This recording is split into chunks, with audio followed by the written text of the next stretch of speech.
सार्थ तुकाराम महाराज गाता अभंग 1033।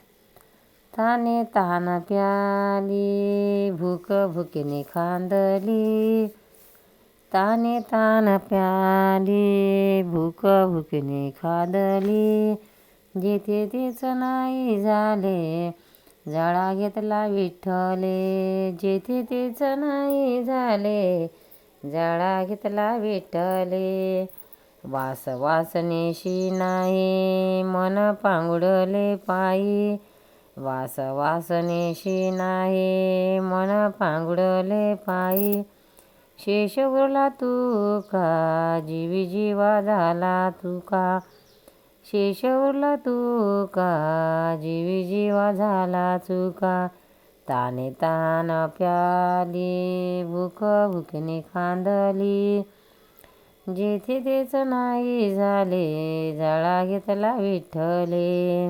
अर्थ तुकाराम महाराज या अभंगात आपल्या अवस्थेबद्दल बोलतात। तहानलेला तहानाने पिऊन टाकले व भुकेनेच भुकेला खाल्ले। तहान व भूक ही ज्या प्राण्याचे धर्म आहे तो प्राणही जगाच्या जागीच मुरला। या सर्वांच्या विलय श्री विठ्ठलाने केला आहे।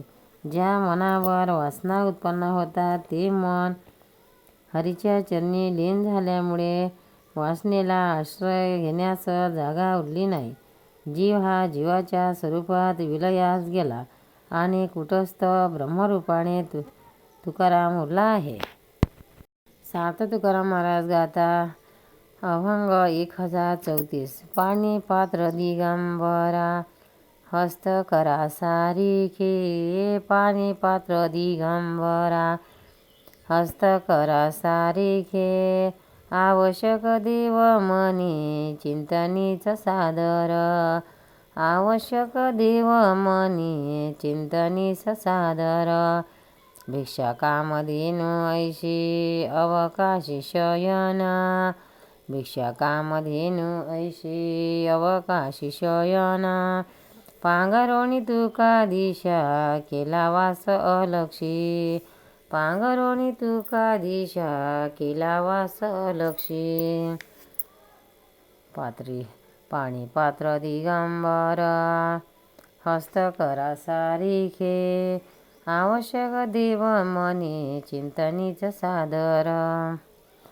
अर्थ महाराज या अभंगात निष्कंचन विरक्त माणसाचे वर्णन करतात। ते म्हणतात, जे कोणी दिगंबर मुनी आहेत त्याचे हात हेच त्याचे पात्र आहेत।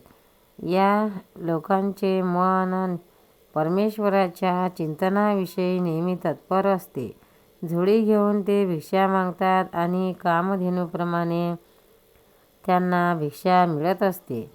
ते आकाशाखाली शयन करतात। त्यांनी दशदिशा पांघरून अलक्ष अशा परमेश्वराच्या ठिकाणी वास्तव्य केले आहे। पंढरीनाथ भगवान की जय। भक्तांनो, व्हिडिओ आवडल्यास व्हिडिओला लाईक करा, शेअर करा, सबस्क्राईब करा, तसेच बाजूला असलेल्या बेलवर क्लिक करा, म्हणजे याच्यापुढील सर्व व्हिडिओ तुम्हाला सर्वात आधी मिळत जातील। जय श्री कृष्ण।